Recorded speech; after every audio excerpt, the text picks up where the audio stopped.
ulam. Ilang... Apat na linggo na ate. 4 na linggo na raw na pinahirapan sa sakit ng ulo. Hindi mahawakan yung ulo niya.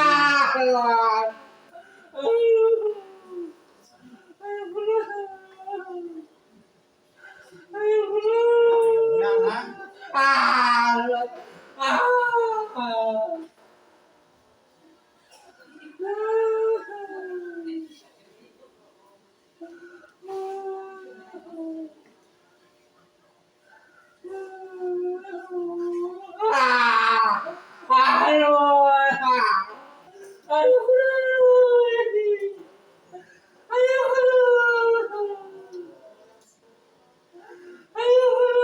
Gamitin yung kamay mo.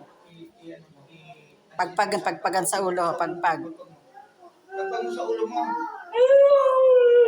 Pagpag mo, alisin mo. Sakit, alisin mo sakit. Sige.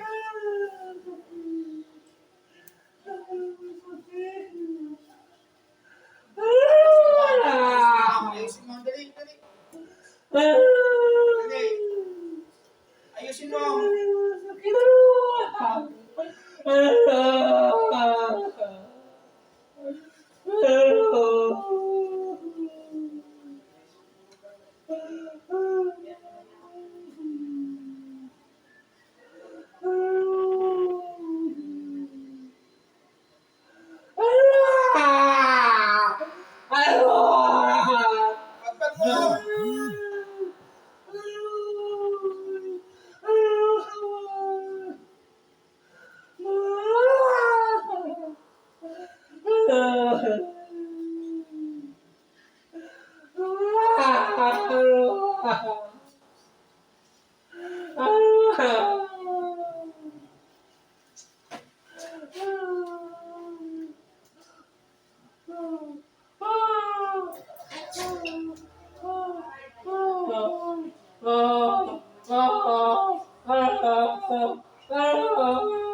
Ayaw bitawan.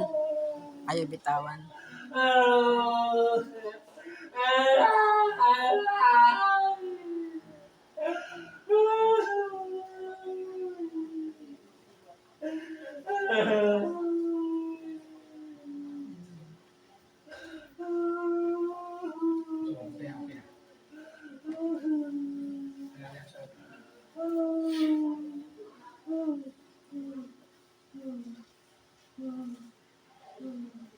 Pag hinawakan niya, sobrang sakit.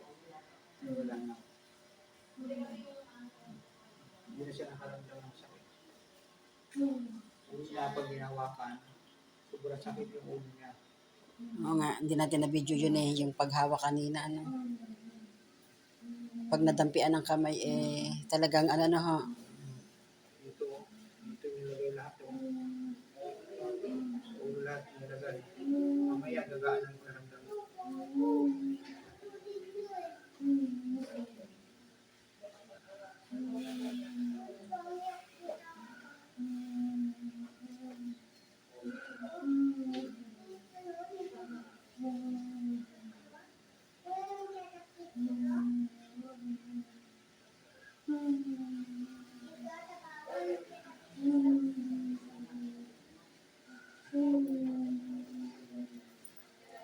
Hindi mo wala sa itong ulo.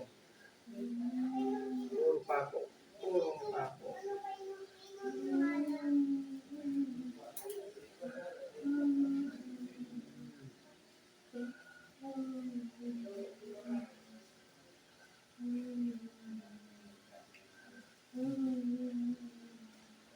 Pina. No, masakit pa ho. Wala na. Wala na sakit. Wala na. Ano mo sa camera ko? Kanina Ano ho? sakit ang ulo nyo. Harap po kayo sa camera ko kanina. Ngayon ho, wala na sakit. Kanina ho, masakit ano ho. Kasi hawak lang, dampi lang ng kamay. Sobra ang sakit. Siya po yung tinatao, kinukulang po. Pero, nilagay ko lahat sa ulo niya. Pako, puro pako ang nilagay. Kaya ngayon, ginawa na si Makakatulog na 4 na linggong ganyan. Pinadoktor na, pinaano na lahat, walang nakita. Akala niyo yung sugat niya, hindi na siya yung sugat. Okay na ho. Ano ho, kung sa pakiramdam mo nyo ngayon kesa kanina? Okay na. Nawala yung parang masakit ho. Oo. Nawala na ho. 4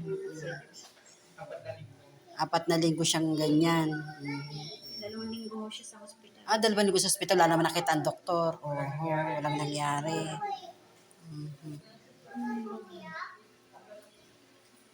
Okay na ho, kuya. Okay na. Hindi pa ho kayo tapos. Binidyoan ko lang kayo para marami kayo matulungan na kabubayan natin. Puro pa doktor. Hindi natin sinisiraan ng ano kasi mga ganyan kasi hindi talaga nakikita ng mga ano eh. Hindi na makita yung bahay namin ganyan eh. Tulog. Si Tess. Okay na ho. Awa ng Diyos.